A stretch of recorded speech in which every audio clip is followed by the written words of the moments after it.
Il a dû vendre du shit pour survivre. Aujourd'hui, Damso est étudié à la Sorbonne. Nous sommes à Bruxelles dans les années 2000. Damso a à peine 15 ans. Il vit dans un quartier populaire au sud de la ville. Sa mère bosse dur et lui, il cherche juste à s'en sortir. Mais à cet âge-là, les portes sont fermées. Il n'a pas d'argent, pas de réseau et aucun espoir. Alors il fait comme beaucoup autour de lui. Il décide de vendre.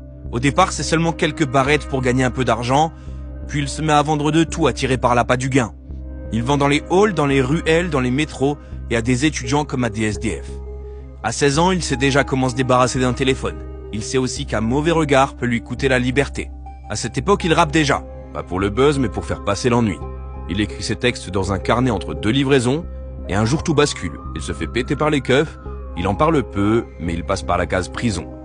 Et là, il comprend que si ça continue, il finira mort ou enfermé. Quand il sort, il décide de tout arrêter. Il quitte la rue et il transforme sa douleur en musique. En 2014, il balance Poséidon, un son qui fait tout de suite énormément de bruit. En 2015, il est repéré par Booba, et le dealer du quartier devient la nouvelle voix de toute une génération.